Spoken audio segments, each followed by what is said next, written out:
Nunca imaginé que el golpe más doloroso de mi vida vendría de la boca de mi propia hija. Y no fue un grito, no fue un insulto directo.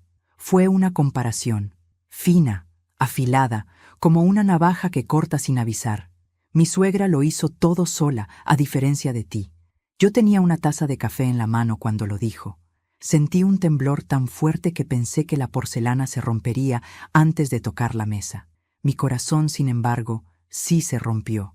Ella no lo notó, o peor, lo notó y no le importó. La miré a los ojos, esos mismos ojos que vi por primera vez hace 32 años, cuando la sostuve recién nacida entre mis brazos y juré protegerla del mundo. Ahora, ella era el mundo que necesitaba protegerme a mí. Había algo en su mirada, un desprecio sutil, heredado quizás de alguien más, de su esposo, de su suegra, de un entorno que me había ido desplazando como si yo fuera un mueble viejo. Respiré hondo. ¿Eso piensas de mí?, pregunté.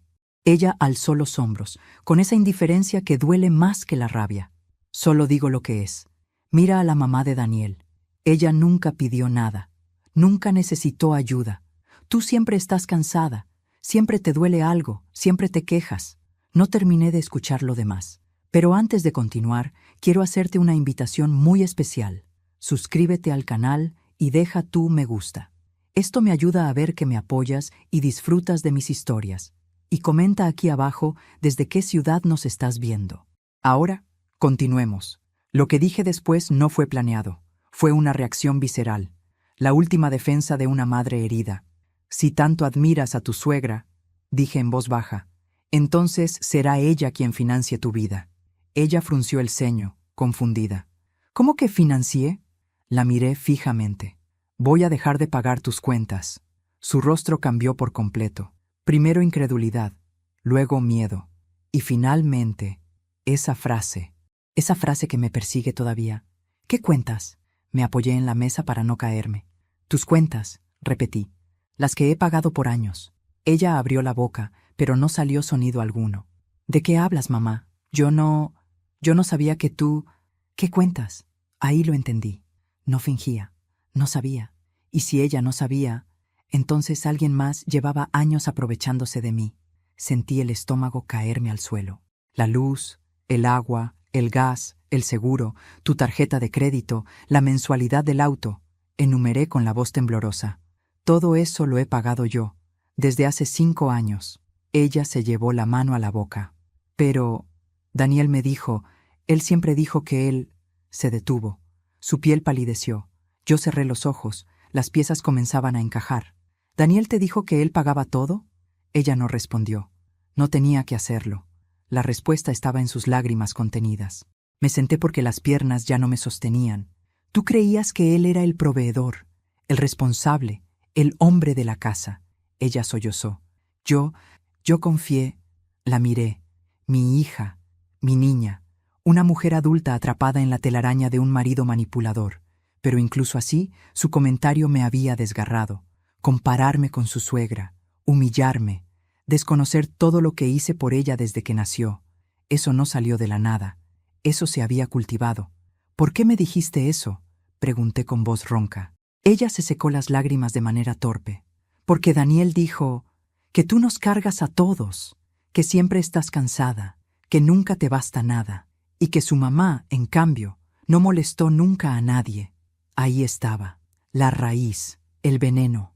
Ese hombre, su esposo, había plantado cada palabra en la mente de mi hija, igual que un jardinero paciente cultiva una flor venenosa. ¿Y tú lo creíste?, susurré. Ella apretó los labios, incapaz de responder. Él siempre dice que tú exageras, que haces drama, que quieres controlarme. Mi corazón dolió, pero esta vez no por culpa de ella, sino por culpa de él.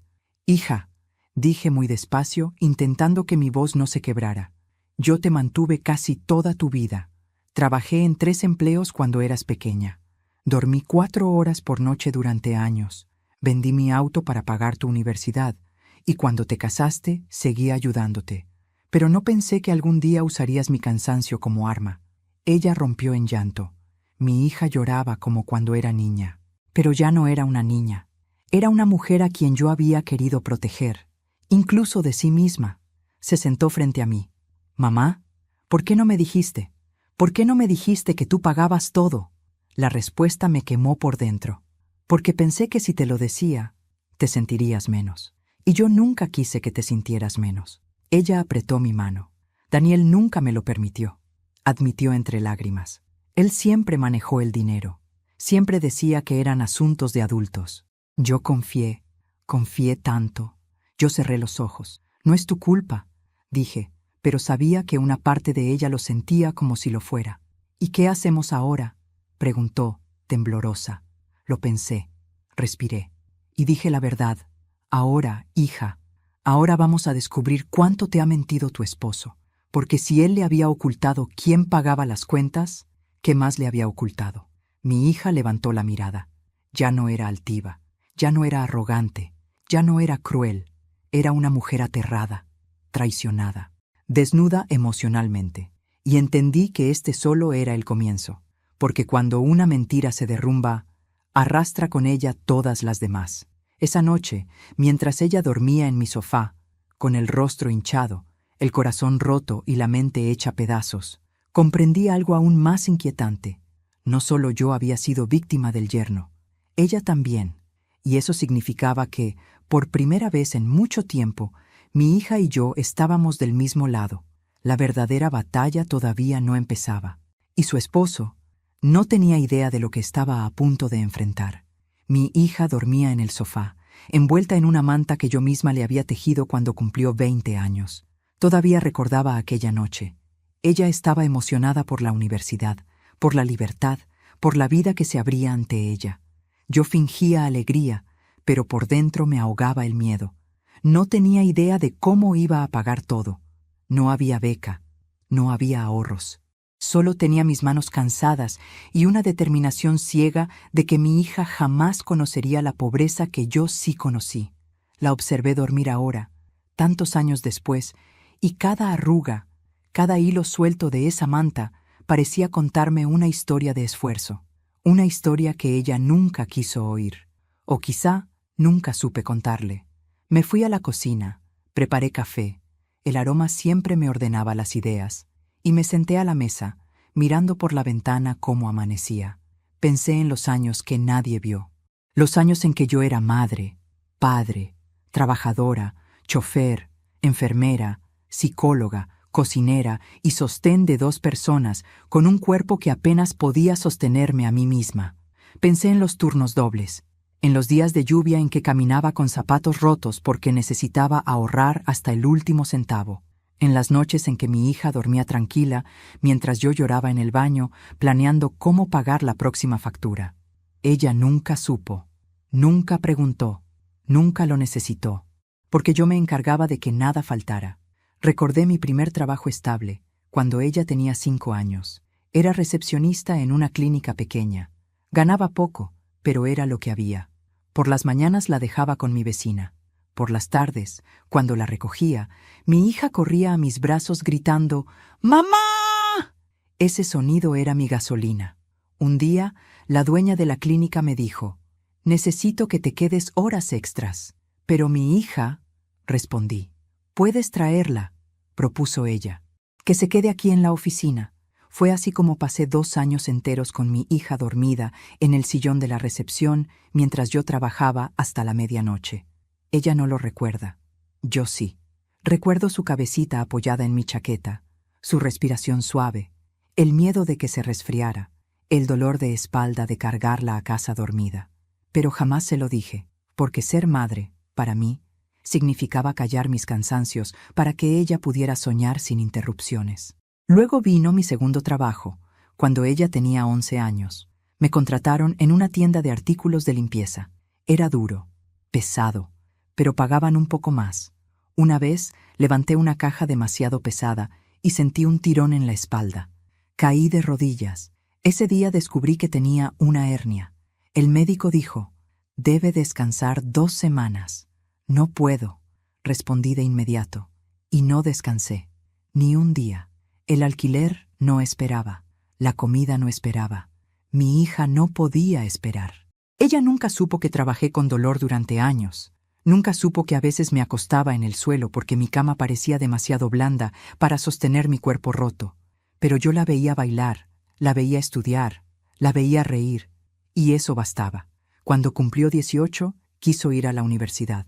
Yo no tenía dinero, ni ahorros, ni apoyo, pero sí tenía orgullo, y una promesa silenciosa. Vendí mi auto, mis joyas, todo lo que tenía valor. Acepté trabajos de madrugada limpiando oficinas y casas de desconocidos. Dormía 4 horas por día. Me alimentaba mal. Perdí peso, perdí cabello, perdí salud. Pero nunca lo dije, porque si ella sabía cuánto me costaba, tal vez sentiría culpa, y yo jamás iba a permitir que cargara con ese peso. La boda llegó después. Mi hija quería una ceremonia sencilla, pero su futuro esposo, Daniel, insistió en algo digno. Y adivina quién lo pagó. La suegra que ella tanto admira solo llevó su presencia. Yo llevé mis ahorros, mis esfuerzos y mis deudas. Recuerdo cuando el fotógrafo me pidió que posara con los novios. Mi hija estaba hermosa. Yo sonreía, pero detrás de esa sonrisa había una tarjeta de crédito al borde del colapso. La madre perfecta era yo, pero nadie lo sabía. Aún así, nada me dolió tanto como lo que pasó 6 meses después de la boda. Mi hija llegó un día, angustiada. «Mamá, no podemos pagar el alquiler. Yo puedo ayudarte», respondí sin pensarlo. Y así empezó todo. Un pago aquí, otro allá. Luego la luz, luego el gas, luego la tarjeta, luego el auto, luego el seguro médico. No tenía idea de que Daniel jamás le contaba nada, que él se quedaba con todo el crédito, que la convertía en dependiente emocional y económica, que la aislaba de la realidad. Pero yo veía a mi hija feliz, y eso me bastaba. Hasta ayer, hasta esa frase, esa comparación, esa puñalada lenta. Mi suegra lo hizo todo sola, a diferencia de ti. Las palabras me habían dado vueltas en la cabeza toda la noche, como un eco que no se apaga. Y ahora, al amanecer, entendí la verdad. No era mi hija quien lo pensaba. Era su esposo quien le había llenado la mente. Él había construido una imagen falsa de mí, un relato en el que yo era una carga, una quejosa, una mujer débil, y ella, sin saber la verdad, lo había repetido como si fuera propio, no por maldad, por manipulación. El sonido de pasos suaves me sacó de mis pensamientos. Mi hija apareció en la puerta de la cocina. Tenía los ojos hinchados y la voz frágil. «Mamá, ¿podemos hablar?» Le serví café. Ella lo sostuvo con ambas manos, temblando. «Lo pensé toda la noche», dijo. «Y hay algo que necesito preguntarte». Asentí, respirando hondo. «¿Qué cosa?» Ella levantó la vista. Sus ojos brillaban con algo que no veía en ella desde adolescente. Vulnerabilidad real. Si tú pagabas todo, siempre. Entonces, ¿cómo es que Daniel tenía tanto dinero? Hubo un silencio espeso. Yo ya lo sabía, pero ella estaba recién empezando a verlo. «Hija», susurré, «es hora de abrir los ojos». Ella tragó saliva. Me miró como si temiera mi respuesta. «Mamá, ¿crees que él me ha mentido más cosas?» Le acaricié la mano, lenta, suave. «Creo que lo que descubrimos ayer es solo el principio». Mi hija respiró hondo. Lo entendió. Por fin lo entendió. Y vi en ella algo diferente. No miedo, no confusión. Furia, la misma que yo llevaba años guardando. Las dos nos miramos. Y sin decirlo, lo supimos. El matrimonio que ella defendía no era más que una estructura construida sobre mentiras. Y ahora, una por una, íbamos a derribarlas. El sonido de la llave girando en la puerta rompió el silencio de la mañana. Mi hija y yo nos miramos al mismo tiempo, como si un frío repentino nos hubiera atravesado. Ella apretó la taza entre sus manos. Yo sentí que el aire se volvía denso, pesado, casi espeso. Daniel había llegado. «¿Mamá?», susurró mi hija temblando. «¿Qué le digo?». Puse mi mano sobre la suya. «Nada. Déjalo hablar primero». Supe, incluso antes de verlo, que él venía preparado. No era un hombre impulsivo, era un calculador, un tejedor de mentiras. Y la noche anterior, cuando su esposa no regresó a casa, debió de haber tejido muchas. Daniel entró en la cocina con la misma sonrisa pulida que usaba con todo el mundo. pero sus ojos lo traicionaban. Estaban tensos, oscuros, vigilantes. «Ah, aquí están», dijo con naturalidad forzada. «Las estuve buscando toda la noche. ¿Qué pasó? Mi amor, ¿por qué no respondiste mis llamadas?» Mi hija bajó la mirada. Quería estar con mi mamá. Necesitaba pensar. Daniel sonrió, pero esa sonrisa era un filo. ¿Pensar en qué? Ella respiró hondo, pero no alcanzó a responder. Él sostuvo su barbilla con firmeza. «¿Qué te dijo tu mamá?» Di un paso adelante. «Daniel, suéltala». Él no me miró. Siguió observando a mi hija, como si tratara de leer sus pensamientos. Finalmente, la soltó con un gesto teatral. «Solo estaba preocupado», dijo. «Tu mamá es muy convincente cuando quiere serlo». Ahí estaba, el veneno. «Daniel», intervine, «ella tiene derecho a saber la verdad». Él se rió, una carcajada seca, dura. «¿La verdad? ¿Qué verdad? ¿La que tú inventaste para hacerte la víctima?» «Mira, mamá», dijo con un tono burlón, «yo entiendo que te sientas sola, que quieras protagonismo, que quieras atención». Mi hija abrió los ojos, horrorizada. «Daniel, basta». «No, déjame hablar», respondió él, levantando la mano. «Ella siempre hace lo mismo. Se mete en nuestras decisiones, nos manipula con culpa, nos quiere dependientes de ella». Yo respiré hondo. «Daniel, llevo 5 años pagando tus cuentas». La temperatura en la habitación bajó varios grados. Él sonrió. Y esa sonrisa fue peor que un insulto. «Claro que sí, mamá», dijo, «porque tú lo ofreciste. Nunca obligué a nadie. Además, tú tienes tu pensión, tus ahorros. ¿Qué te cuesta ayudar a tu hija?» Mi hija lo miró como si fuese un extraño. «¿Mi mamá te ofreció voluntariamente pagar todo?», preguntó ella. Daniel levantó la barbilla. «Sí, siempre quiso sentirse útil». Mi hija negó con la cabeza, temblando. «Daniel, por favor, yo acabo de descubrir que ella pagó todas nuestras cuentas. Tú siempre dijiste que tú te encargabas». Él la miró con una mezcla de fastidio y amenaza. «Te dije eso porque tú no entiendes de dinero. Siempre fuiste mala con las cuentas. Yo solo quería evitarte estrés». El silencio que siguió fue insoportable. Mi hija lo observó durante varios segundos. Entonces pronunció una frase que cambió la energía del cuarto. «Daniel, ¿qué más me ocultas?». Él retrocedió un poco. Pareció calibrar su respuesta. «Nada, absolutamente nada. Yo soy transparente. El problema aquí es que tu madre...». «No menciones a mi madre», lo interrumpió ella llorando. «No te atrevas». Daniel se quedó mudo. Era la primera vez que mi hija le levantaba la voz. La máscara de calma que él siempre llevaba se agrietó. «¿Qué te está diciendo?», preguntó él, mirando a su alrededor como un animal acorralado. «¿Qué te llenó la cabeza esta vez?». «Me abrió los ojos», respondió ella. Daniel se acercó a ella con un paso rápido y firme. «Te prohíbo que la escuches». Y ahí todo cambió. Mi hija retrocedió, sobresaltada. Yo di un paso adelante. «Daniel, estás cruzando una línea muy peligrosa», dije. Él se volvió hacia mí, y por primera vez dejó caer la máscara por completo. «Tú cállate», escupió. «Tú eres la raíz de todos nuestros problemas. Tú y tus lágrimas. Tú y tu drama. Siempre interfiriendo. Siempre metiéndote donde no debes». Me quedé inmóvil. Él continuó. «¿Sabes qué? Si tanto te molesta pagar, deja de hacerlo. Yo y mi esposa podemos arreglárnoslas sin ti. Es más, deberías agradecerme por no haber aceptado tu dinero sucio». «¿Dinero sucio?», pregunté perpleja. «Sí», dijo acercándose a mí. «Seguro lo sacaste de algún favor especial, o de quién sabe dónde.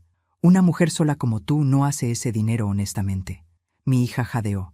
«Daniel, cállate ahora mismo». Y entonces ocurrió. Ella me miró. Yo la miré a ella. Y las dos comprendimos lo mismo. Ese hombre nunca la amó. Ese hombre nunca me respetó.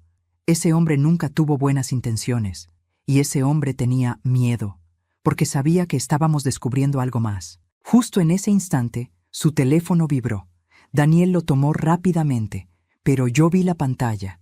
Vi la notificación. Un mensaje de un nombre desconocido. «Cariño, ¿vendrás esta noche?». Mi hija también lo vio. «¿Qué es eso?», preguntó ella con la voz rota. Daniel escondió el teléfono. «Nada, un amigo». «Eso no es un amigo», susurré yo. Él me fulminó con la mirada. Te dije que te callaras. Mi hija dio un paso adelante. Enséñame el teléfono. No. Daniel, enséñame el maldito teléfono. ¡No! El grito rebotó en las paredes. Mi hija lo empujó. Le arrebató el celular. Daniel intentó quitárselo de las manos, pero yo me interpuse. Mi hija desbloqueó el teléfono. Lo leyó. Y su cara se transformó en algo que nunca había visto. Ni siquiera cuando era niña, y se caía.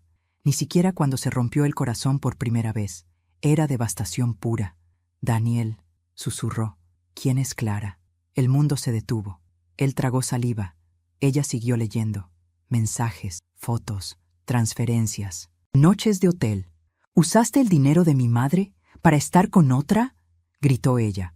Daniel abrió la boca, pero no tuvo tiempo de decir nada. Mi hija lo abofeteó, con fuerza. Daniel se quedó helado y murmuró: «No sabes lo que haces». Ella respondió: «Tú tampoco, pero lo vas a aprender». Él salió de la cocina con pasos rápidos. No sabía si iba a huir o a contraatacar. Mi hija se dejó caer en mis brazos, llorando como aquella niña que corría a mí después de un mal sueño. La abracé fuerte. «Hija, esto no ha terminado», susurré. «Pero ahora estamos juntas, y juntas íbamos a descubrir aún más, porque una notificación en ese teléfono no era lo único inquietante. Había algo más. Un detalle que vi cuando Daniel trató de bloquear la pantalla. Algo mucho más grave. Una aplicación bancaria abierta, con movimientos hechos desde mi propia cuenta, sin mi aprobación, sin mi firma. Y mi hija, sin saberlo, murmuró: «Mamá, creo que mi esposo te robó». Y yo respondí, con la voz firme: «No creo». Lo sé. Esa tarde, cuando Daniel salió furioso de la casa golpeando la puerta como si quisiera romperla, supe que por fin tenía espacio para pensar con claridad. Mi hija seguía temblando. No podía dejar de mirar el teléfono que acababa de revisar, como si cada mensaje encontrado fuera una puñalada nueva. «Mamá», susurró ella, «¿de verdad crees que te robó?» No quería responderle impulsivamente. Quería responderle con pruebas. «Voy a verlo ahora mismo», dije mientras me levantaba. «Necesito comprobarlo por mí misma». Ella intentó seguirme, pero la detuve. «No, hija. Necesito hacer esto sola. Tú, respira. Tómate tu tiempo. Has recibido demasiados golpes hoy». Ella asintió, abrazándose a sí misma como si tratara de mantenerse entera. Entré en mi cuarto, cerré la puerta y encendí mi computadora. Mis manos temblaban, no por miedo, sino por una mezcla de rabia y anticipación. Abrí mi banca en línea, ingresé mis claves.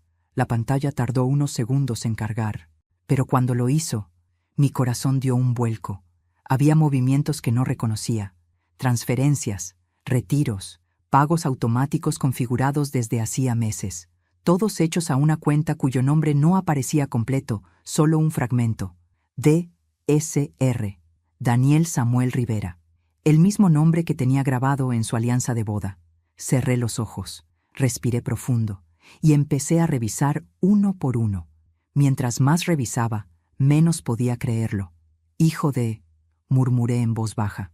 Había transferencias de cantidades pequeñas, $80, 120, 200, luego otras más grandes, 600, 950, hasta una de $1,200, y no eran recientes. Llevaba haciéndolo casi un año, a veces varias veces al mes. Mi hija no sabía, yo tampoco, pero él sí. Y no solo eso, muchas de esas transacciones coincidían con fechas de hotel, cenas, regalos caros, viajes breves que ahora, con los mensajes de Clara, tenían una explicación demasiado clara. Me llevé las manos a la boca. Sentí un ardor en los ojos, una mezcla de tristeza, impotencia y algo más profundo. Humillación. Durante años me había sacrificado para que mi hija viviera bien, y él, con su sonrisa de yerno perfecto, me robaba sin remordimiento. Usaba mi esfuerzo para engañarla a ella, para burlarse de mí. No era suficiente mirar la cuenta. Tenía que ver los comprobantes. Saqué una carpeta de documentos que guardaba en mi armario. Era mi archivo personal, donde registraba cada pago, recibo y gasto. Me senté en el suelo y comencé a revisar factura por factura. Ahí estaba. El alquiler pagado supuestamente por Daniel Aparecía marcado, pero con mi firma, o algo que pretendía ser mi firma. Tomé mis lentes. Acercarme lo confirmó. Mi firma estaba falsificada. No era idéntica, pero lo suficiente como para que un arrendador ocupado no lo notara. No puede ser, susurré. Busqué más documentos. La renovación del seguro, la mensualidad del auto, el pago atrasado de la tarjeta que Daniel decía haber cubierto de su propio salario, todos con firmas torpemente imitadas, todos pagados con mi dinero. Sentí una punzada en el pecho, no un dolor físico, un dolor emocional que era casi peor. Un hombre así no llegaba a esa crueldad de un día para otro. Mi hija había vivido en manos de un manipulador real, y yo lo había permitido sin saberlo. Me levanté del suelo con un impulso inesperado. Abandoné mi cuarto y fui hacia el salón donde mi hija seguía sentada, mirando fijamente la mesa como si su mundo se hubiera derrumbado. Cuando me vio, su expresión se volvió una mezcla de esperanza y miedo. «¿Qué encontraste?», preguntó con voz rota. Me senté frente a ella. Puse los documentos en la mesa, uno por uno. «Hija, él no solo te mintió, no solo me usó, él falsificó mi firma. Durante meses, quizá años». Ella se llevó ambas manos a la cabeza. «No, no puede ser». Le mostré las transferencias, los cargos, las fechas, los comprobantes. Ella no lloró esta vez. Era peor. Se quedó inmóvil, como si su cuerpo hubiera decidido desconectarse para soportar el shock. Él me dijo que todo lo pagaba él, susurró, que era mi deber dejarle manejar el dinero, que yo era mala administradora, que tú solo querías controlarnos. Ahí lo vi. El patrón, la manipulación emocional, la dependencia económica. Daniel no solo había sido infiel, no solo había sido ladrón, había sido un abusador psicológico. «Mamá», dijo con voz quebrada, «me siento una tonta». Me incliné hacia ella, acaricié sus manos. «No digas eso. Las personas manipuladoras saben elegir a quién quebrar. Y tú solo querías amar y construir una familia. No tienes la culpa». Ella bajó la mirada. «¿Qué vamos a hacer?», preguntó. Pensé un momento, un pensamiento que llevaba años esperando nacer. «Vamos a destapar todo, pero no precipitadamente, no con emoción, con estrategia». Mi hija me miró con un brillo nuevo, fuerza, determinación, el principio de una mujer despertando de una pesadilla. «¿Qué necesitas que haga?», preguntó. Sonreí. Era una sonrisa triste, pero firme. «Primero, vamos a reunir pruebas. Todo, cada transferencia, cada firma falsificada, cada recibo, cada mensaje. Necesitamos una carpeta completa». Ella asintió. «Y después», añadí, «iremos a alguien que pueda ayudarnos legalmente». En ese momento, mi teléfono vibró. Era un mensaje de un número desconocido. Lo abrí. «Señora, soy la administradora del edificio de Daniel y su esposa. Necesito hablar con usted urgentemente. Es sobre un asunto que la involucra». Mi sangre se heló. «¿Quién es?», preguntó mi hija. Le mostré la pantalla. Ella frunció el ceño. «¿Por qué la administradora querría hablar contigo?». No lo sabía, pero una intuición me dijo que era grave, muy grave. Sentí un escalofrío recorrerme la espalda. Sabía que Daniel había robado, sabía que había engañado, sabía que había manipulado, pero ahora una nueva verdad surgía, amenazando con derrumbar todavía más, porque la administradora del edificio no me escribiría por cualquier cosa. Era algo relacionado a mí, algo que Daniel había hecho, en mi nombre. Y ese pensamiento me dejó sin respiración. La administradora del edificio me citó esa misma tarde. Mi hija insistió en acompañarme, pero le pedí que se quedara en casa. Aún estaba demasiado vulnerable, demasiado herida, y yo necesitaba la mente clara para enfrentar lo que fuera que nos esperaba. El edificio quedaba a 30 minutos de mi casa. Durante el trayecto, mi mente no dejaba de dar vueltas. Miraba por la ventana, pero no veía el paisaje. Solo veía números, fechas, firmas falsificadas, mensajes traicioneros, y el rostro de mi hija, desmoronándose al descubrir que su vida entera era una mentira construida por el hombre al que amó. Cuando llegué, la administradora, una mujer de unos 50 años, cabello recogido y expresión tensa, me recibió de inmediato. Señora Alicia, gracias por venir. Necesitamos hablar de algo delicado. Delicado. Otra palabra que estaba empezando a odiar. Estoy aquí, respondí con voz firme. Dígame qué está pasando. Ella me hizo pasar a su pequeña oficina. Cerró la puerta. Me ofreció asiento. Y luego tomó un sobre manila del escritorio, lo colocó frente a mí y lo deslizó con la punta de los dedos. Esto pertenece a usted, dijo. Abrí el sobre. Lo primero que vi fue mi nombre. Mi nombre escrito en mayúsculas, impreso, con dirección completa. ¿Esto qué es? Ella respiró hondo. Hace 3 meses, su yerno vino a la administración. Dijo que usted estaba haciendo un trámite importante y necesitaba actualizar su información financiera. Nos entregó estos documentos, supuestamente firmados por usted. Sentí el corazón subirme a la garganta. ¿Documentos de qué tipo? Ella tragó saliva. Autorización para cargar gastos del edificio a su cuenta bancaria y un permiso para usar su información como garante económico en caso de deuda. El mundo se volvió borroso. No podía estar escuchando eso. No podía. Tomé los papeles con manos que temblaban. Ahí estaba mi firma. Falsa, torpe, pero sellada, validada, archivada. 3 meses.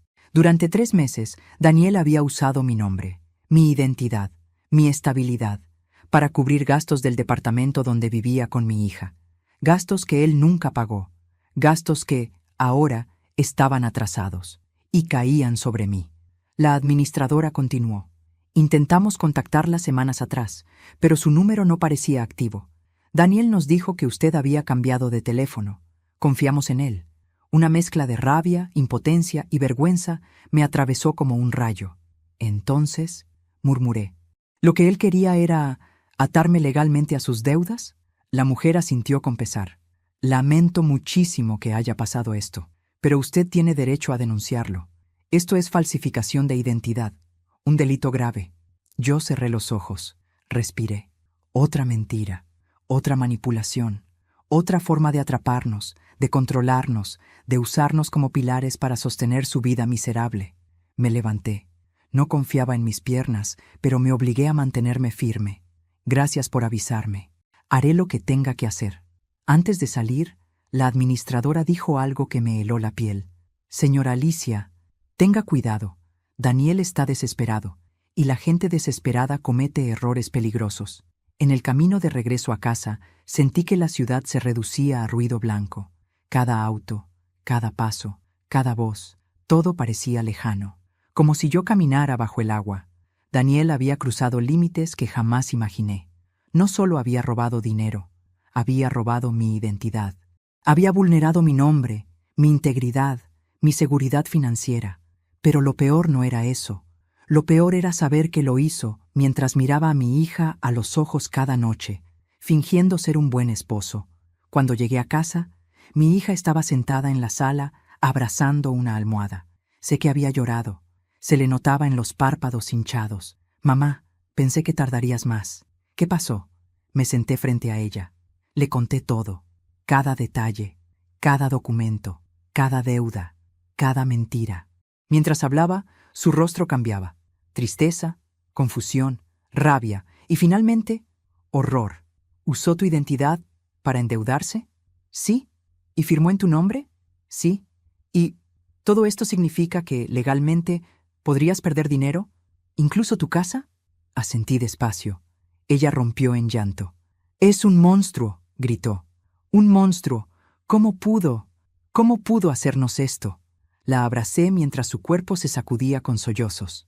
«Hija, ya no podemos seguir ignorando lo que es evidente. Daniel no es un hombre confundido. Daniel no es un marido con problemas. Daniel es un manipulador, un mentiroso y un delincuente». Ella apretó los dientes. «Lo voy a enfrentar, ahora mismo». La tomé de la mano. «No sola, mamá. No sola, hija. Tú ya sufriste bastante. Ahora me toca a mí hacer lo que debí haber hecho hace mucho tiempo». En ese momento, sonó su celular. Era Daniel. Otra vez. Como si supiera que algo se estaba moviendo. Como si presintiera que su poder se desmoronaba. Mi hija miró la pantalla sin contestar. «No quiero escucharlo», susurró. «Tengo miedo de lo que pueda decirme». Tomé su celular. Yo sí quiero escucharlo, contesté. ¿Dónde estás?, preguntó él con voz cargada de irritación. Hablando con la persona que realmente sostiene tu vida, respondí. Hubo un silencio tenso. ¿Qué diablos significa eso? Significa que ya sé lo que hiciste. No sabes nada, espetó él. Daniel, dije con calma. Hijo, escucha bien. Este juego se terminó. Hubo un ruido al otro lado, respiración agitada, pasos, como si se moviera de un lado a otro. No puedes probar nada, gruñó. No tienes pruebas, no tienes cómo demostrarlo. Sonreí, no porque fuera gracioso, sino porque, por primera vez, él tenía miedo. Las tengo, Daniel, todas, y mañana estarán en manos de un abogado. ¿Qué? ¿No puedes? Antes de continuar, dije de pronto mirando a mi hija, dime aquí en los comentarios qué te está pareciendo esta historia hasta ahora y qué harías tú en su lugar. No te vayas del video, porque lo que viene a continuación te pondrá la piel de gallina. Mi hija me miró como si no reconociera a la mujer frente a ella. Una mujer que por primera vez no se doblaba, no lloraba, no imploraba. Una mujer que luchaba. Volví al teléfono. Daniel, escúchame con atención. Esta vez serás tú quien tenga que rendir cuentas. No yo, no mi hija, tú. Hubo un silencio largo, y entonces él dijo algo que me heló la sangre. No tienes idea de lo que estás desatando, Alicia. Y colgó. Mi hija me miró, aterrada. Mamá, ¿qué quiso decir con eso? Respiré hondo, porque yo sí tenía una idea, o al menos una sospecha, y era peor de lo que ambas imaginábamos. Esa noche casi no dormí. Mi hija tampoco. Nos quedamos en silencio, cada una en su habitación, escuchando los ruidos de la casa, el viento golpeando la ventana, los pensamientos martillando la mente con fuerza. Daniel no volvió a llamar, y eso, irónicamente, nos inquietaba más. A las 7 de la mañana, escuché pasos en la cocina. Encontré a mi hija mirando su taza de café sin tomarla, con la mirada perdida. No quiero seguir viviendo con miedo, dijo sin mirarme. No quiero que él siga controlando mi vida. Me senté a su lado. Ya no puede controlarte. No ahora que lo sabemos todo. Ella negó con la cabeza. No, mamá, aún no sabemos todo. Me quedé en silencio. Tenía razón. Daniel había insinuado algo, algo que él sabía y nosotros no, algo que guardaba como arma final, y yo necesitaba descubrirlo antes de que pudiera usarlo en nuestra contra. Vamos a revisar los documentos otra vez, propuse, pero esta vez no nos enfocamos solo en las transferencias. Abrimos correos antiguos, mensajes guardados, fotografías, conversaciones archivadas. Mi hija conocía su celular de punta a punta, pero la noche anterior no estaba en condiciones de verlo todo. Mamá, mira esto, susurró de pronto. Era un correo, de hace un año. Venía de una clínica privada. Asunto, confirmación de consulta. Fertilidad masculina. Mi hija frunció el ceño. ¿Fertilidad masculina? ¿Por qué Daniel habría...? Abrimos el contenido del mensaje. Decía, estimado señor Rivera, estos son los resultados de su análisis de fertilidad. Según el estudio, el nivel es sumamente bajo y la posibilidad de concebir de forma natural es extremadamente reducida. Mi hija llevó una mano a la boca. Pero, mamá, yo estuve embarazada hace 8 meses. La sangre se me heló. ¿Qué dices? Ella comenzó a llorar. Perdí ese bebé. ¿Recuerdas? Claro que recordaba. La sostuve durante 2 días. La abracé mientras lloraba. Pensé que había sido un accidente, algo natural. Pero ahora, ¿qué estás diciendo, hija? Ella negó con la cabeza una y otra vez, como si quisiera convencerse de que estaba equivocada. Si Daniel no podía tener hijos, mamá, entonces, sus lágrimas cayeron sobre la mesa. Yo sentí los ojos arderme, como si una aguja caliente me atravesara la garganta. ¿Estás diciendo que él sabía que no podía darte hijos?, murmuré. Ella respiró hondo, como si el aire doliera. Él siempre me decía que yo debía cuidarme más, que probablemente yo tenía problemas de fertilidad, que seguro mi cuerpo no funcionaba. Me hacía sentir defectuosa. Se quebró. Pero él ya sabía. Mamá, él ya lo sabía. Y ahí lo entendí todo. Él la culpaba por algo, que él mismo no era capaz de hacer. Típico de un manipulador. Típico de alguien que necesita mantener a la otra persona rota para controlarla. Respiré profundo. Hija, ese embarazo que perdiste. Quizá. Ella alzó la vista, horrorizada. ¿Crees que? No quería decirlo, pero la verdad estaba ahí, apretando, exigiendo salir. ¿Crees que él sabía que ese bebé no era suyo? Ella se quedó petrificada. Mamá, no sé. No, yo nunca le fui infiel. Su voz se quebró en 1000 pedazos. La abracé con fuerza. Lo sé, mi amor. Pero él no quería un bebé. No quería reconocer que era infértil. Y si ese embarazo seguía, la verdad saldría a la luz. Ella se quedó en silencio largo rato. Luego pronunció la frase que yo temía. ¿Y si él provocó la pérdida? Me aparté lentamente. Miré sus ojos llenos de miedo. Los míos también temblaban. ¿Alguna vez te dio algo antes de que empezaras a sentirte mal? ¿Alguna bebida? ¿Alguna medicina? ¿Alguna comida que él preparara? Ella frunció el ceño, revisando sus recuerdos. Sí, susurró. Me preparó un té esa noche. Yo tenía náuseas desde días antes, y él me dijo que podría calmarme. Sentí un escalofrío subir por mi columna. ¿Ese té te sabía normal? Ella negó. Me supo extraño, amargo, pero él insistió en que lo tomara. Dijo que era una mezcla natural. Apreté su mano. Hija, no puedo afirmarlo, pero tampoco puedo descartar nada. Ella rompió en llanto otra vez. Mamá, me casé con un monstruo, gritó. Le di mi vida, y él, la sostuve mientras temblaba. No estás sola, no más, y esta vez vamos a llegar hasta el fondo de todo, hasta el último rincón oscuro donde él haya escondido su maldad. Mientras la abrazaba, mi teléfono vibró. Lo tomé. Un mensaje, de un número desconocido. Soy Clara. Necesito hablar con usted. Es urgente. Él me está buscando. Mi corazón latió más rápido. ¿Quién es? Preguntó mi hija. Le mostré el mensaje. Su rostro palideció. Mamá, él está buscando a esa mujer. ¿Por qué? ¿Qué le hizo? ¿Qué es lo que ella sabe? Me acerqué a la ventana y miré hacia la calle. No porque esperara verlo, sino porque sentí una presencia, un peligro cercano, algo que se movía en las sombras del futuro inmediato.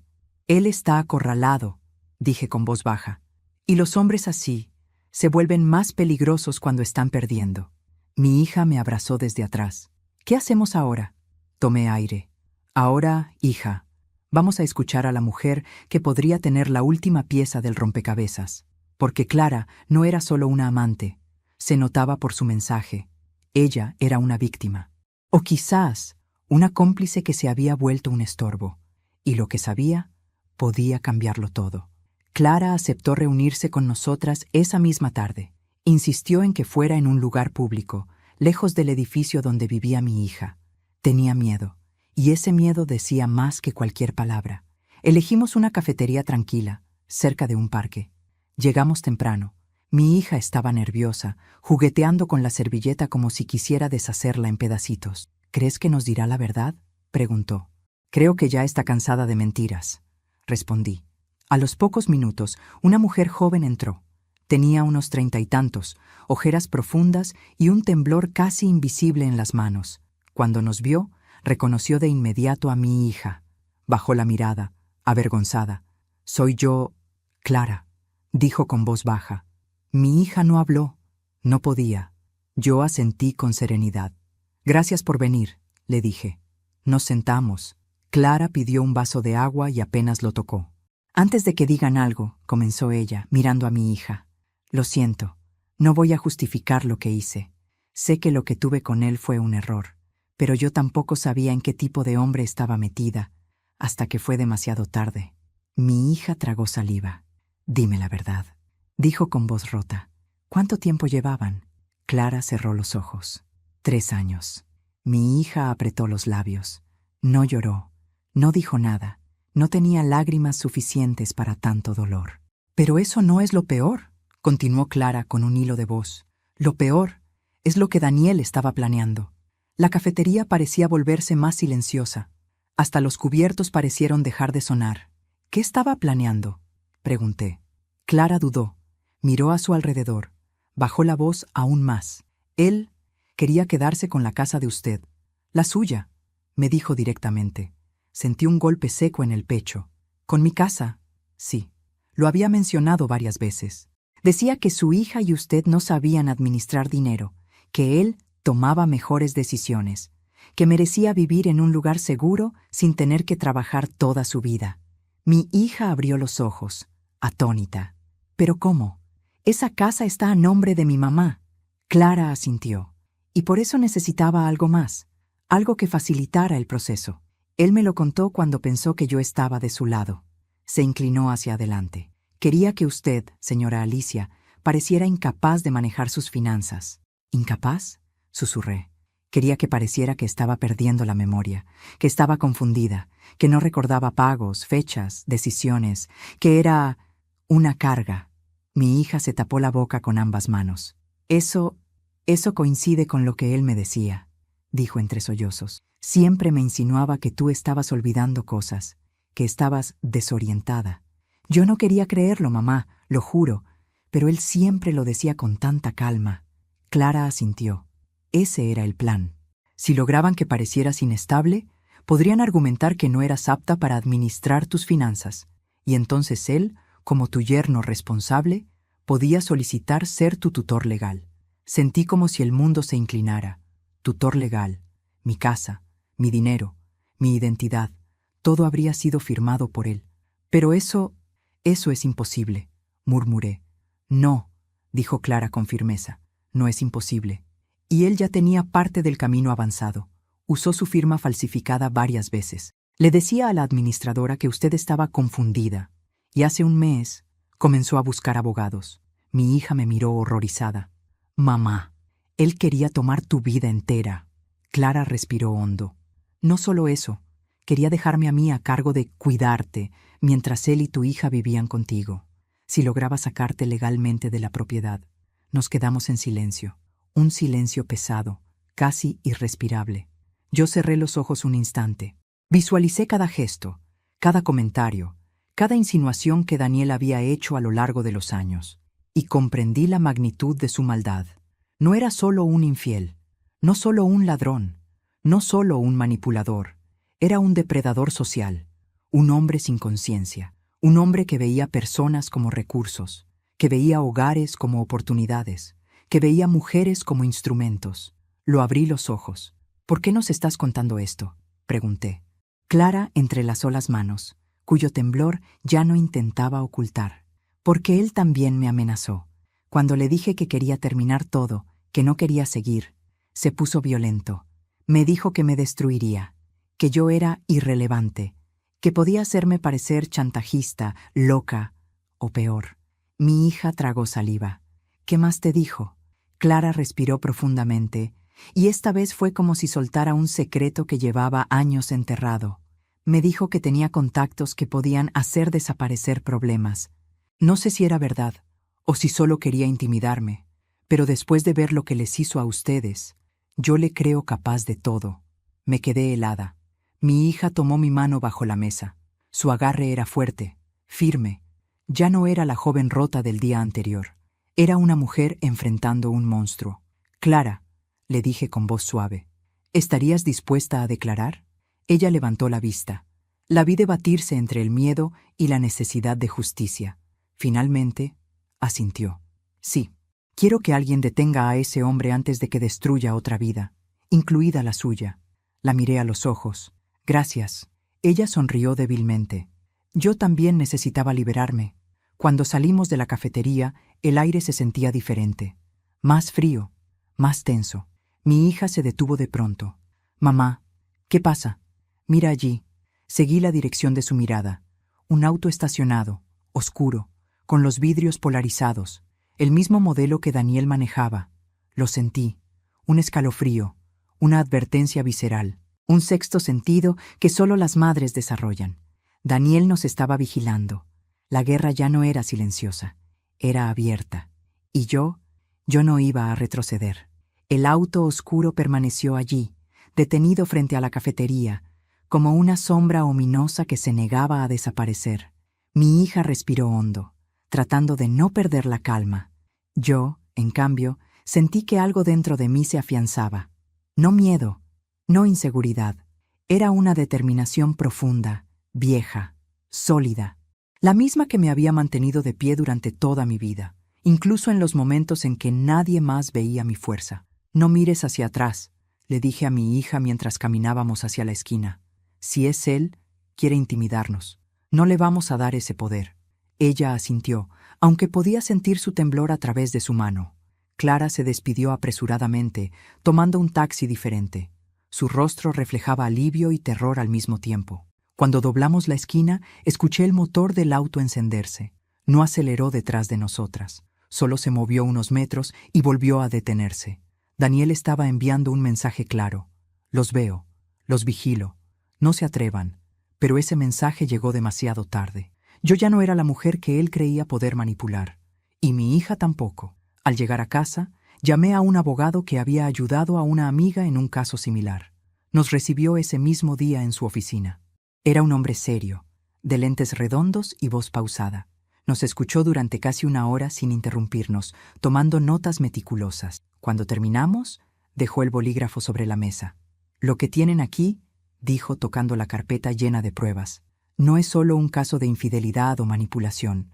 Es un delito múltiple: falsificación de firma, fraude bancario, suplantación de identidad, desvío de fondos y coacción emocional. Estamos hablando de penas de prisión reales. Mi hija palideció. ¿A prisión? Sí, respondió el abogado sin titubear. Pero antes de presentar cargos, debemos asegurarnos de que ustedes estén a salvo. Esa frase me congeló. ¿Qué quiere decir?, pregunté. Él se inclinó hacia adelante. Los hombres como Daniel no suelen aceptar la caída con facilidad. Es probable que trate de intimidarlas o chantajearlas. Por eso debemos proceder estratégicamente. Lo primero es emitir una notificación formal para que cese cualquier uso de su identidad, señora Alicia. Lo segundo, documentar el acoso. Y lo tercero, grabar cualquier intento de contacto o amenaza que él haga. Mi hija asintió lentamente. ¿Y si intenta acercarse a la casa? Llamen a la policía de inmediato. No duden. Salimos de la oficina con una mezcla de miedo y alivio. Era como caminar con un escudo nuevo, aún pesado, pero poderoso, y por primera vez desde que todo comenzó, pude respirar con un destello de esperanza. La confrontación final llegó antes de lo que imaginábamos. Esa noche, mientras mi hija y yo revisábamos documentos en la sala, escuchamos el golpe seco de un puño contra la puerta. Los dos nos levantamos de un salto. «¡Abran!», dijo la voz de Daniel. «Sé que están ahí». Mi hija se llevó la mano al pecho. Yo sentí cómo mis piernas querían temblar, pero no les permití hacerlo. «No abras», susurró ella. Me acerqué a la puerta sin quitar el seguro. «Daniel, no tienes permiso de estar aquí». «Alicia», dijo con una calma forzada. «Solo quiero hablar. Todo lo que tengas que decir se lo dirás a la policía o a un abogado». Golpeó la puerta otra vez. «¿Crees que puedes destruirme? ¿A mí? ¿Con un par de papelitos? Yo siempre he estado a cargo. Siempre. Nada de esto se sostiene sin mí». Mi hija, desde atrás, encendió la grabadora del teléfono. Yo respiré hondo. «Daniel, deja de usar un tono intimidante. Ya no funciona». Hubo un silencio. Luego, una risa amarga. «Tú no entiendes el juego, Alicia. Yo estaba construyendo algo grande. Ustedes dos tenían que estar en su lugar, obedecer, confiar, pero lo arruinaron». «No», respondí con voz firme. «Tú lo arruinaste». Daniel golpeó la puerta con tanta fuerza que el marco vibró. «Abran o entro». Fue suficiente. «Ya llamé a la policía», dije. Era mentira, pero funcionó. Escuché cómo daba un paso atrás, cómo respiraba agitadamente, cómo entendía que el control se le escapaba. «Esto no termina aquí», escupió. «Créeme». Y entonces se fue. Su auto arrancó con un chillido de llantas. Mi hija comenzó a llorar en silencio. La abracé. «Se terminó, hija. Ya no tiene poder». La policía llegó 20 minutos después. Tomaron la declaración. Revisaron la puerta. Nos dijeron que, con la denuncia formal, podían emitir una orden de restricción. El abogado, al día siguiente, presentó los cargos, y en cuestión de horas, Daniel desapareció. Del edificio, de la ciudad, de todas las cuentas que revisamos. Pero no escapó.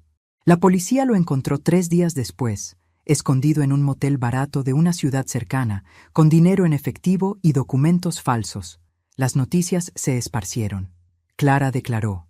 La administradora declaró. Los bancos confirmaron la falsificación de firmas. El castillo de mentiras que Daniel había construido durante años se derrumbó en una semana. Mi hija y yo fuimos llamadas al tribunal solo para confirmar datos. Él no nos miró. No pudo. Ya no tenía nada que ofrecernos, nada que decirnos, nada que exigir. Él era pequeño. Por primera vez en su vida, pequeño. Hoy, meses después, escribo estas palabras desde la sala de mi casa, donde el sol entra por la ventana iluminando a mi hija, que prepara su currículum para buscar trabajo en un ambiente sano. Ha vuelto a sonreír. Y yo he vuelto a respirar. No recuperamos el tiempo perdido. No se borró el daño, pero juntas reconstruimos algo más poderoso, nuestra relación, nuestro respeto, nuestra fuerza. Y entendí algo que debía haber entendido hace años. A veces, la venganza no es destruir al otro. A veces, la venganza es sobrevivir. Es levantarte más fuerte. Es recuperar lo que es tuyo. Es mirar atrás sin miedo. Y mientras cierro este capítulo de mi vida, agradezco algo que jamás pensé agradecer. Que la verdad saliera a la luz. Incluso si dolió. Incluso si nos rompió. Porque al rompernos, nos permitió renacer. Gracias por acompañarme hasta el final de esta historia tan dolorosa, pero también tan liberadora. Hoy miro hacia atrás y entiendo que ninguna traición, por más profunda que sea, es capaz de apagar la fuerza de una madre cuando se levanta por sí misma y por quienes ama. Recuperé mi voz, recuperé mi dignidad y recuperé a mi hija. Y eso para mí es la mayor victoria. Ahora quiero hablarte a ti, que escuchaste cada capítulo, que sentiste conmigo cada golpe y cada respiro. Suscríbete al canal y deja tu me gusta. Tu apoyo es lo que me permite seguir compartiendo historias que tocan el corazón y nos recuerdan que siempre podemos levantarnos. Y cuéntame en los comentarios, ¿desde qué ciudad nos estás viendo? ¿Qué te hizo sentir esta historia? ¿Qué habrías hecho tú en mi lugar? Me encanta leerlos. Tu opinión es muy importante para mí.